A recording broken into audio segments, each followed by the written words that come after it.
नमस्कार साथियों, स्वागत है आपका अपने YouTube चैनल भाषा निकेतन में। साथियों, हम बात करेंगे हिंदी साहित्य का सरल एवं संक्षिप्त इतिहास, जो पुस्तक है मनोज कुमार मिश्रा जी की। साथियों, हम इस पुस्तक से पढ़ रहे हैं गद्य साहित्य, और गद्य साहित्य के अंतर्गत आज हम पढ़ेंगे 19वीं शताब्दी के आरंभिक 4 गद्य लेखक। चलिएगा हम लोग देखते हैं। मुंशी सदा सुखलाल नियाज। मुंशी सदा सुखलाल नियाज, जन्मकाल है इनका 1746 ईस्वी और मृत्युकाल है 1824 ईस्वी। निवास स्थान दिल्ली। प्रमुख रचनाएं हैं सुखसागर, ज्ञानोपदेश और मुंथक बुत बारीक 1818 ईस्वी, और सुरासुर निर्णय निबंध है इनका। ये प्रमुख रचनाएं हैं। अब देखते हैं विशेष तथ्य।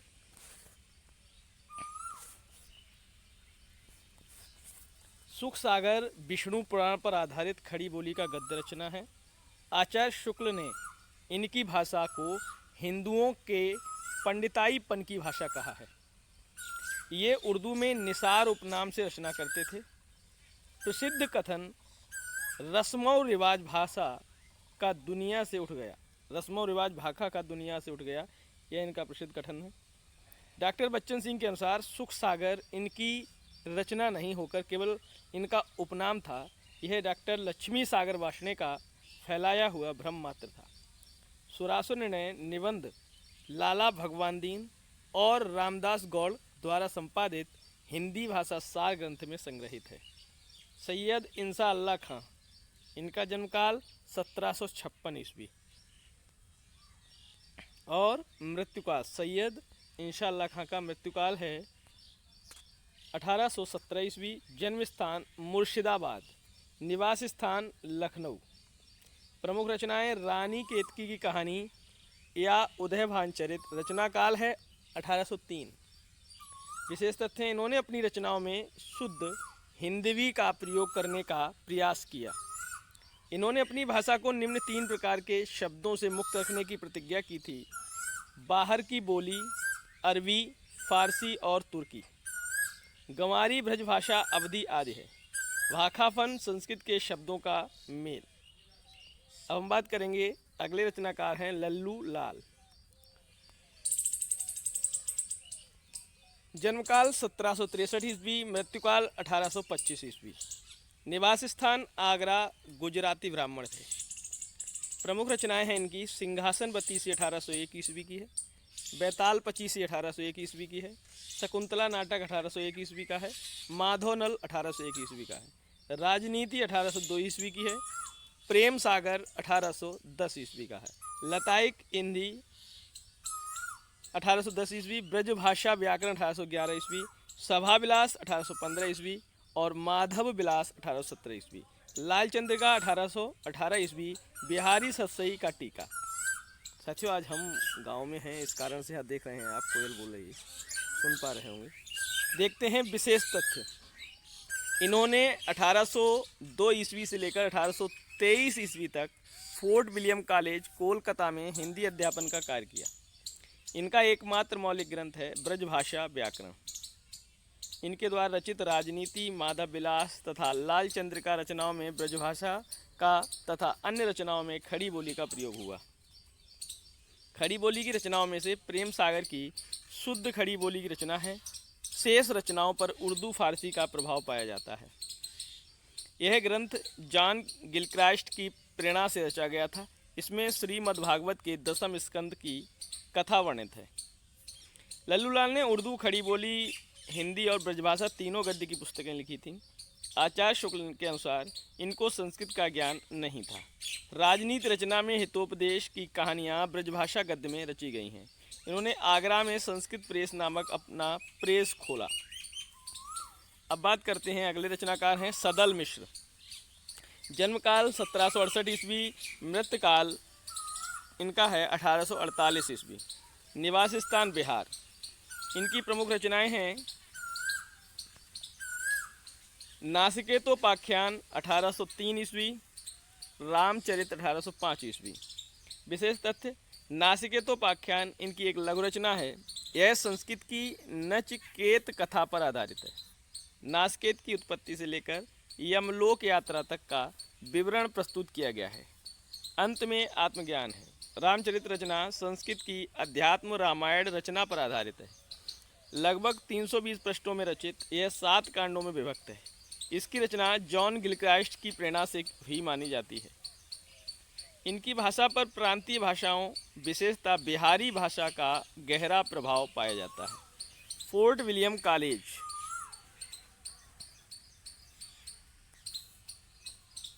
स्थापना वर्ष है 1800 ईस्वी। स्थापना करता है ईस्ट इंडिया कंपनी के तत्कालीन गवर्नर जनरल लॉर्ड मार्किनस बेलेजली। स्थापना का उद्देश्य है, लॉर्ड बेलेजली ने इसे भारतीय एवं पाश्चात्य भाषाओं, साहित्य, कानून व ज्ञान विज्ञान के अध्ययन का केंद्र बनाना चाहते थे, किंतु ईस्ट इंडिया कंपनी के इंग्लैंड स्थित अधिकारियों ने इसे केवल भारतीय भाषाओं के सामान्य अध्ययन केंद्र के रूप में चलाने की अनुमति प्रदान की। यह कब तक चला? यह 1800 ईस्वी से 1854 ईस्वी तक चला। कॉलेज में हिंदुस्तानी के सबसे पहले प्रोफेसर डॉक्टर जॉन गिलक्राइस्ट थे। कार्यकाल 1800 ईस्वी से 1804 ईस्वी तक। हिंदुस्तानी के अन्य प्रोफेसर कैप्टन जेम्स मोअट जनवरी 1806 से 1808 ईस्वी तक, कैप्टन विलियम टेलर फरवरी 1808 से मई 1823 तक, और मेजर विलियम प्राइस मई 1823 से दिसंबर 1831 तक। नोट है कि विलियम प्राइस के बाद किसी अन्य प्रोफेसर की नियुक्ति नहीं हुई, केवल मुंशी और पंडित ही हिंदुस्तान का अध्यापन करते रहे। कॉलेज में हिंदुस्तानी के प्रमुख मुंशी लल्लूलाल, सदल मिश्र और इंद्रेश्वर, गंगा प्रसाद शुक्ल, ख्यालीराम, ब्रह्म सच्चिदानंद, मधुसूदन तर्कालंकार, शेष शास्त्री। डॉक्टर जॉन गिलक्राइस्ट की प्रमुख रचनाएं देखते हैं। A dictionary English and Hindustani 2 भागों में 1790 ईस्वी में प्रकाशित हुई। A grammar of the Hindustani language with the supplement, ये 1798 ईस्वी की है। द ओरिएंटल लिंग्विस्ट 1798 ईस्वी की, और द हिंदी स्टोरी टेलर ये 1802 ईस्वी की रचना है। द हिंदी डायरेक्टरी 1802 ईस्वी की रचना है। इसके अलावा द हिंदी मैनुअल 1802 ईस्वी की रचना है। स्थापित संस्था है oriental seminary. Major William Price, doctor Lakshmi Sagar Vasne द्वारा रचित आधुनिक साहित्य की भूमिका पुस्तक के अनुसार कॉलेज के पत्रों में हिंदुस्तानी के स्थान पर आधुनिक अर्थ है हिंदी। नाम को प्रचलित करने का श्रेय मेजर विलियम प्राइम को ही दिया जाता है। उनसे पूर्व कॉलेज के जिस भाग को हिंदुस्तानी विभाग कहा जाता था, उनके प्रयास से वह हिंदी विभाग कहलाने लगा। खड़ी बोली गद्य के विकास में ब्रह्म समाज का योगदान। ब्रह्म समाज के संस्थापक राजा राममोहन राय ने 1815 में खड़ी बोली में वेदांत सूत्रों का अनुवाद प्रकाशित करवाया था तथा 1829 में बंगदूत नामक पत्रिका हिंदी में प्रकाशित कराई। हिंदी के प्रारंभिक प्रमुख पत्र पत्रिकाएं देखते हैं। उद्दंत मार्तंड, यह संपादक इसके थे पंडित युगल किशोर शुक्ल। प्रकाशन वर्ष है 1826 ईस्वी। आवृत्ति स्थान है साप्ताहिक कानपुर। यह हिंदी का पहला समाचार पत्र है। बनारस अखबार राजा शिव प्रसाद संपादक हैं। 1845 का प्रकाशन वर्ष है और काशी आवृत्ति स्थान है। सुधाकर बाबू तारा मोहन मित्र का है संपादन में, और 1805 प्रकाशन वर्ष है और काशी प्रकाशन स्थान है। और बुद्धि प्रकाश मुंशी सदा सुखलाल का है 1852 का, और आगरा से प्रकाशित हुआ। अब हम बात करते हैं हिंदी गद्य का आधुनिक काल। हिंदी गद्य का आधुनिक काल, चलिए देखते हैं। पहला बिंदु है आधुनिक हिंदी गद्य काव्य का प्रारंभ 19वीं शताब्दी के मध्य 1850 से माना जा सकता है। इसके प्रारंभिक काल के संदर्भ में अलग अलग विद्वानों के अलग अलग मत जाने जाते हैं। यथा आचार्य शुक्ल ने विक्रमी संवत 1900 से माना है, अर्थात 1843 ईस्वी। डॉक्टर नगेंद्र व डॉक्टर गणपति चंद्र गुप्त ने 1857 ईस्वी माना है, और आचार्य हजारी प्रसाद द्विवेदी ने 1850 माना है। आचार्य रामचंद्र शुक्ल ने आधुनिक गद्य साहित्य को निम्न 4 भागों में बांटा है। भारतेंदु युग, या इसको कहें अभ्युत्थान काल, विक्रमी संवत 1900 से विक्रमी संवत 1950, या कहें तो 1843 ईस्वी से 1893 ईस्वी तक, यह आपका भारतेंदु युग है। दूसरा है द्विवेदी युग, इसको हम पारिष्कार काल भी कहेंगे, विक्रमी संवत 1950 से विक्रमी संवत 1975 अथवा 1893 ईस्वी से 1918 ईस्वी तक। क्षयवादी युग या उत्कर्ष काल है विक्रमी संवत 1975 से विक्रमी संवत 1995 तक अथवा 1918 ईस्वी से 1938 ईस्वी तक। अद्यतन युग या वर्तमान काल है विक्रमी संवत 1995 से अब तक या 1938 ईस्वी से अब तक। चलिए सबसे पहले बात कर ले रहे हैं अब उन आधुनिक गद्य साहित्य के दो प्रारंभिक प्रमुख लेखक। सबसे पहले राजा शिव प्रसाद सितारे हिंद। जन्मकाल इनका है 1823 ईस्वी, मृत्युकाल है 1895 ईस्वी, निवास स्थान है बनारस। इनकी प्रमुख रचनाएं देखते हैं। मानव धर्मसार और योग वशिष्ठ के चुने हुए श्लोक। इसके अलावा और रचनाएं हैं उपनिषद सार, भूगोल हस्तामलक, बामा मनोरंजन, आलसियों का कोड़ा, विद्यांकुर, राजा भोज का सपना। उक्त सभी रचनाओं क्रम संख्या 1 से 8 तक के में संस्कृत मिश्रित हिंदी का प्रयोग किया गया है। इतिहास तिमिर नाशक, बैताल पचीसी। उक्त दोनों रचनाएं क्रम संख्या 9 से 10 में उर्दू भाषा का प्रयोग किया गया है। विशेष तथ्यों में देखते हैं, इन्होंने 1845 ईस्वी में बनारस से बनारस नामक अखबार निकाला। ये 1856 ईस्वी में शिक्षा विभाग में इंस्पेक्टर बने। इंस्पेक्टर पद पर रहते हुए इन्होंने पाठ्य पुस्तकों के अभाव की पूर्ति के लक्ष्य से विभिन्न विषयों की पुस्तकें लिखी थीं। साथ ही अपने दो मित्रों पंडित लाल एवं पंडित बंशीधर से भी अनेक पुस्तकें लिखवाई थीं। प्रारंभ में इन्होंने संस्कृत हिंदी का प्रयोग किया, किंतु सरकारी अधिकारियों के प्रभाव से उनका रुख जो था उर्दू मिश्रित हिंदी की ओर हो गया और वे उर्दू के पक्षपाती हो गए। इन्होंने हिंदी में क ख ग ज फ के साथ नुक्ता लगाने की प्रथा आरंभ की थी। किसने? तो राजा शिव प्रसाद सितारे हिंद। अब बात करते हैं राजा लक्ष्मण सिंह। जन्मकाल है 1826 ईस्वी, मृत्यु इनकी 1896 ईस्वी में हुई। प्रमुख रचनाएं मेघदूत और दूसरी रचना में शकुंतला 1863 ईस्वी की और रघुवंश। ये सभी रचनाएं कालिदास से संस्कृत की हैं और इन्होंने अनुदित रचनाएं ये। उक्त तीनों रचनाएं मूलतः संस्कृत भाषा में कवि कालिदास द्वारा विरचित हैं। अब विशेष तथ्य देखते हैं। विशुद्ध हिंदी के समर्थक थे। इन्होंने संस्कृत निष्ठ खड़ी बोली के प्रयोग पर अधिक बल दिया। इन्होंने स्पष्ट शब्दों में घोषित किया कि हिंदी और उर्दू दोनों अलग अलग बोलियां हैं।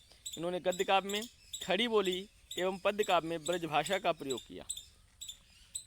इनकी गद्य भाषा खड़ी बोली पर ब्रजभाषा का प्रभाव भी परिलक्षित होता है। इन्होंने प्रजाहितैषी नामक साहित्यिक पत्रिका का संपादन कार्य भी किया है।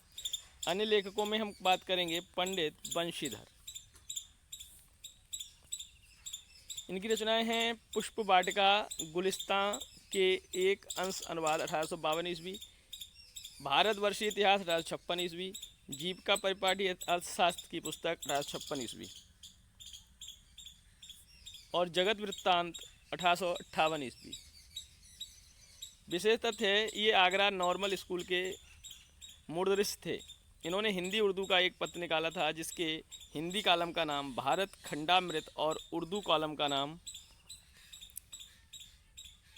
आबे हयात रखा गया था। अब बात करते हैं पंडित श्रीलाल। इनकी पत्र रचना है पत्र मालिका 1852 ईस्वी की। बिहारी लाल गुलिस्तां के 8वें अध्याय का हिंदी अनुवाद 1862 ईस्वी में हुआ। और पंडित बद्रीलाल हितोपदेश का अनुवाद डॉक्टर बैलेंटाइन के परामर्श पर 1862 ईस्वी में। सिद्धांत संग्रह है न्यायशास्त्र उपदेश पुष्पावती। हिंदी उर्दू विवाद 1865 से 1868 ईस्वी तक का रहा, उसको समझते हैं। 1837 में उर्दू को सारे प्रांत देश की अदालती भाषा घोषित किया गया था। इस कारण हिंदी उर्दू को लेकर अंग्रेजों में भी दो दल बन गए। एक दल हिंदी पक्ष का लेता था तो दूसरा उर्दू का। इस विवाद में बीम्स और प्राउस ने एक दूसरे का खुलकर विरोध किया। रॉयल एशियाटिक सोसाइटी जर्नल में सन 1865 से 1868 ईस्वी तक उनके परस्पर विरोधी लेख छपते रहे। सर सैयद अहमद खान ने हिंदी उर्दू विवाद को सांप्रदायिक रंग प्रदान किया था तथा हिंदी के विरुद्ध अंग्रेजों के कान भरे। अब बात करेंगे आर्य समाज द्वारा रचित हिंदी गद्य साहित्य। आर्य समाज की स्थापना 1875 ईस्वी में स्वामी दयानंद सरस्वती ने की। इस धर्म के प्रचारकों द्वारा भी हिंदी साहित्य प्रचुर मात्रा में लिखा गया। यथा स्वामी दयानंद सरस्वती, जन्मकाल 1824 ईस्वी, मृत्युकाल 1883 ईस्वी। निवास स्थान कर्म क्षेत्र है अजमेर, राजस्थान। प्रमुख रचनाएं हैं सत्यार्थ प्रकाश, इसका प्रथम संस्करण 1875 ईस्वी में तथा द्वितीय संशोधित एवं परिवर्धित संस्करण सन 1883 ईस्वी में प्रकाशित हुआ। इसका विभाजन 14 समुल्लासों में किया गया। इसमें वैदिक धर्म की व्याख्या एवं वेद विरोधी धर्म संप्रदायों का खंडन किया गया था। विशेष तथ्य है ये गुजराती थे एवं संस्कृत के प्रकांड विद्वान थे। इन्होंने वेदों का रचना काल आदि निर्धारण करते हुए उनकी विस्तृत व्याख्या की थी। आर्य समाज के अनुयायियों द्वारा रचित अन्य रचनाएं, पहली है हिंदी भाषा और साहित्य को आर्य समाज की देन, शोध प्रबंध है ये, डॉक्टर लक्ष्मी नारायण गुप्त का 1961 रचना काल है। दयानंद दिग्विजय गोपाल शर्मा का रचनाकार ये हैं और रचना काल है 1881 ईस्वी। दयानंद की दिनचर्या गोपाल राम शर्मा का ये भी 1884 का रचना काल है। स्वामी दयानंद सरस्वती का जीवन चरित्र जगन्नाथ का ये की रचना है और 1888 में यह रचित है। इसके अलावा आर्य धर्मेंद्र जीवन, यह रामविलास शारदा की रचना है 1904 ईस्वी की। स्वामी दयानंद, यह चिम्मन लाल वैश्य की रचना है 1907 ईस्वी की। दयानंद प्रकाश स्वामी सत्यानंद की रचना है 1919 ईस्वी की। दयानंद चरित्र देवेंद्र नाथ की रचना है 1931 ईस्वी की। आत्मदर्शन नारायण स्वामी की रचना है 1921 ईस्वी की। मृत्यु और परलोक नारायण स्वामी की रचना है। कर्म रहस्य नारायण स्वामी की रचना है और आस्तिकवाद, यह भी गंगा प्रसाद उपाध्याय की रचना है। जीवात्मा गंगा प्रसाद उपाध्याय की रचना है और अद्वैतवाद गंगा प्रसाद उपाध्याय 1928 की रचना है। पुरुषार्थ प्रकाश नित्यानंद व विश्वेश्वरानंद, ये 1933 की रचना है। स्वाध्याय संग्रह दीवान चंद्र 1936 की रचना है। जीवन ज्योति दीवान चंद्र 1939 की रचना है। नीति विवेचन दीवान चंद्र की रचना है। जीवन तत्व दीवान चंद्र की रचना है। आर्य धर्म, यह मुंशी राम शर्मा की रचना है 1937 ईस्वी की। प्रथम जा, यह मुंशी राम शर्मा की रचना है 1953 ईस्वी की। स्वर्ग में सब्जेक्ट कमेटी, यह पंडित रुद्रदेव की रचना है। स्वर्ग में महासभा, यह भी रुद्रदेव की रचना है। पाखंड मूर्ति, यह भी आपकी रुद्रदेव की रचना है। इसके अलावा कंठी जनेऊ विवाह, यह पंडित रुद्रदेव की रचना है 1906 ईस्वी की। भारतेंदु के अन्य लेखकों तथा हिंदी गद्य के अन्य युगों के लेखकों एवं उनके द्वारा रचित ग्रंथों का विवेचन उनकी विधा के अनुसार प्रस्तुत किया जाएगा। हिंदी गद्य साहित्य की प्रमुख विधाएं,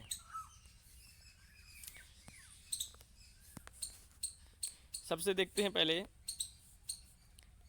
निबंध है, कहानी, उपन्यास, नाटक, एकांकी आलोचना, संस्मरण, रेखाचित्र, यात्रावृत्त, रिपोर्टाज, जीवनी, आत्मकथा, साक्षात्कार, डायरी, पत्रलेखन, फीचर और अभिनंदन ग्रंथ व स्मृति ग्रंथ, ये सभी यहाँ 17 हिंदी विधाएं हैं। विशेष तथ्य देखते हैं, मुद्रणालयों या प्रिंटिंग प्रेस की स्थापना के बाद आधुनिक काल में हिंदी गद्य की विधाओं के सबसे पहले निबंध जनता के सामने आया। आचार्य रामचंद्र शुक्ल ने भारतेंदु हरिश्चंद्र को वर्तमान हिंदी गद्य का प्रवर्तक माना है। वर्तमान हिंदी गद्य का प्रवर्तक भारतेंदु को किसने माना है? आचार्य शुक्ल ने।